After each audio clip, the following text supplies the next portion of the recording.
Harrison Dangler. Hi, I'm Clint Eastwood, and I'm a Harrison Hellraiser. You got that? Okay. Reverse engineering the news. It's now time for the latest news nasty. From Duluth to Beirut, from LA to Tampa Bay. Harrison with you, and this is your reality check. I'm joined by Fonda Peters. Well, I didn't name you. You did. So get this. The vaunted Journal of Urology has published a story that takes the ancient practice of personal onanism to extraordinary new reaches, combining basic technology with zealous appetite. Reality check with Harrison. Let's now travel to Westchester, Pennsylvania, where Dr. William Morton tells us about a 40-year-old patient who entered the emergency room, pale, feverish, and extremely uncomfortable.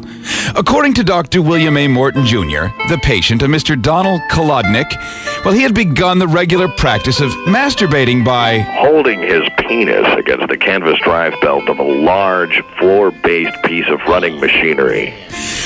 Apparently, as the excitable Mr. Kolodnik approached orgasm, he lost his concentration and leaned just a bit too close to the belt, when suddenly his naughty bits became caught between the pulley wheel and drive belt. All right, everybody's gone. Here we go. Oh, yeah. You know me and you, baby. Me and you. Oh, yeah.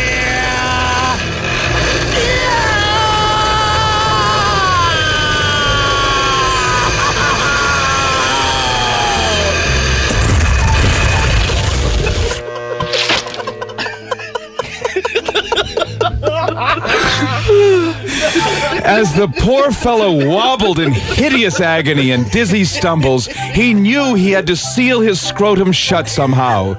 So in a fit of Thomas Edison-like genius, he picked up a heavy-duty compressor staple gun and fired 8 1-inch steel wallboard staples directly into his scrotum.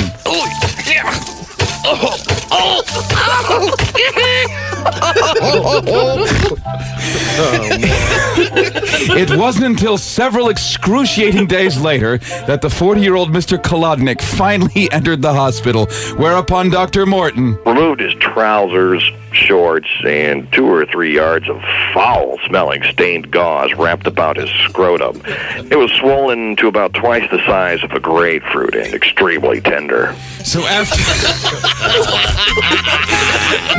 after a nice hexachlorophene sitz bath, the agonized Mr. Kolodnik was rushed into surgery, and 8 rusty staples were removed one by one, while Mr. Kolodnik was given emergency plastic surgery and a Frankenstein-like proboscis. I can only assume he'll abandon this method of self-gratification. Let us hope so indeed. And change his name from Kolodnik. That was his first mistake, keeping that name. Jeez. Actually, we should ask the authority. Siri, what happens when you flop your genitals onto a sanding belt? Cogitating. Here's what I found on the web for what happens when you flop your genitals on the wet sanding belt. You're not having a nice hexachlorophene sitz bath? I love how creative and clever we are here. It's not just genius on the side of men in this country when it comes to taking care of your business.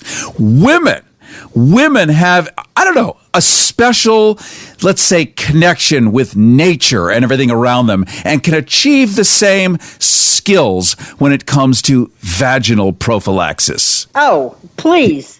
Everyone knows that. Reality check with Harrison. In the state of Mississippi, a resident doctor has discovered what appeared to be a rare gynecological disorder. Dr. Robert Walker was sent into a rural area and received a female patient complaining of the vines. Dr. Walker, in all his medical learning, had never heard of the vines.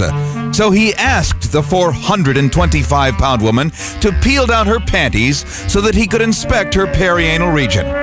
As he helped her with her panties, he noticed with sheer horror actual vines with budding leaves growing down both of her fat, pudgy, cellulite and pocked thighs.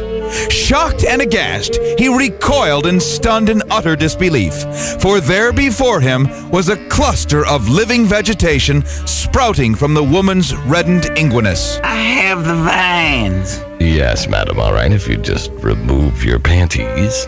I need help. All right, of course.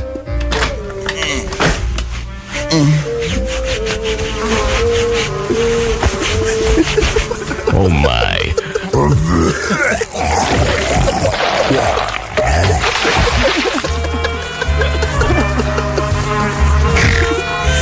Upon closer examination, Dr. Walker realized that the woman had had a uterine prolapse, a condition in which her uterus had dropped, hanging perilously close to her vulva, a condition not infrequent to both the elderly or women who have had many children.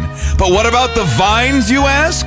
The woman's grandmother had told her that the remedy could be found by plucking a sweet potato from the ground and inserting it into the offending canal, as a sweet potato somewhat resembles a medical instrument called a pessary, which is used for the same purpose.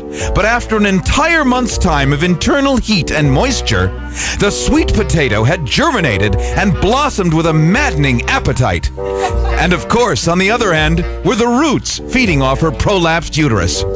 Dr. Walker, horrified by the Great Vegetable Rebellion, performed an emergency manual disimpaction and plucked the sprouting fruit from the woman's engorged vaginal canal. All right, I will now remove the offending sweet potato. You might feel a little pressure as I pull. Okay. Okay.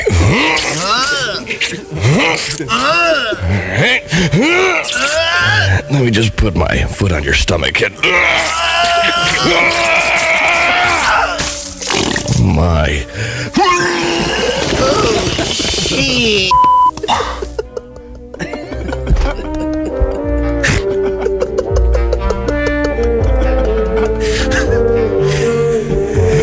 Vegetables should be left to one's grocer.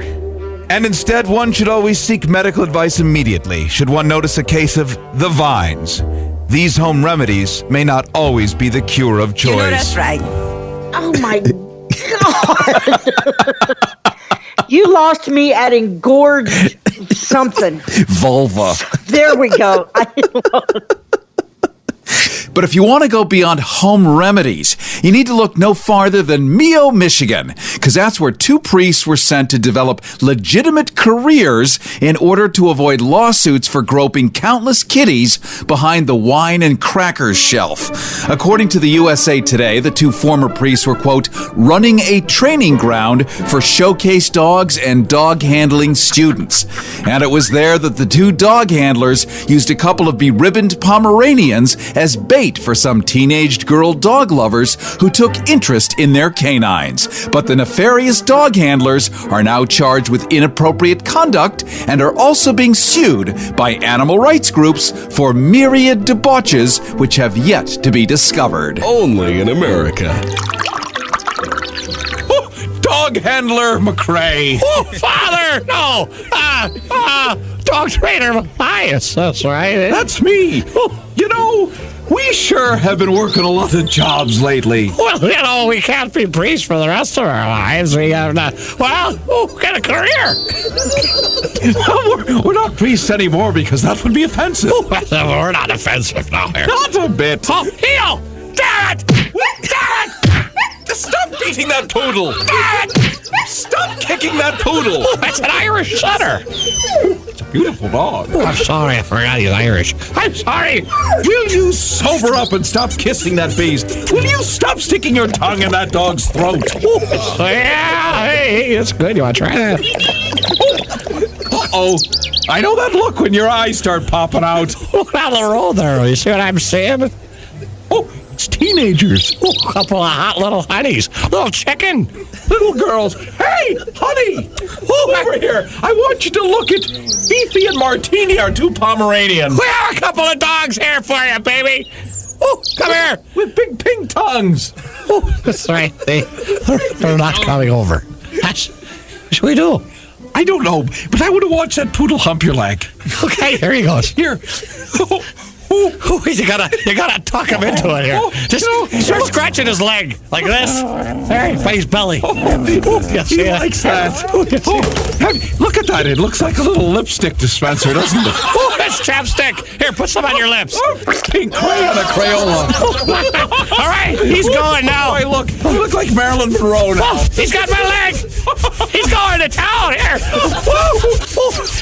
Like this. Hey, I kind of like this. Hey. Oh, he's tearing your robe. He's snarling. All right, turnabout's fair play, buddy. Come here. There, now I got you. Party showed me this one. He's howling, hey? There's nothing like a day at the park. A man, a boy and his dog. Let's go find a boy. Ooh, Harry.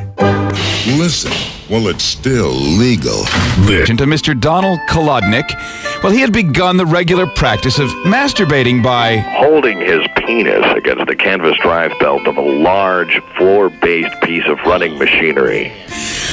Apparently, as the excitable Mr. Kolodnik approached orgasm, he lost his concentration and leaned just a bit too close to the belt, combining basic technology with zealous appetite.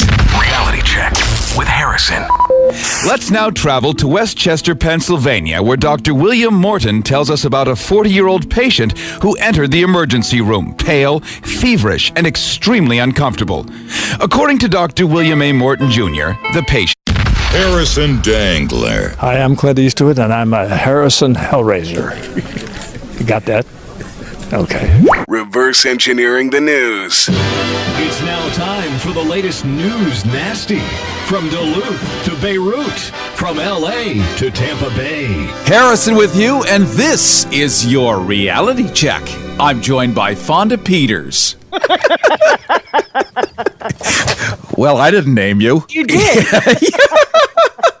So get this. The vaunted Journal of Urology has published a story that takes the ancient practice of personal onanism to extraordinary new reaches. When suddenly his naughty bits became caught between the pulley wheel and drive belt. All right, everybody's gone. Here we go. Oh, yeah. Me and you, baby. Me and you. Oh.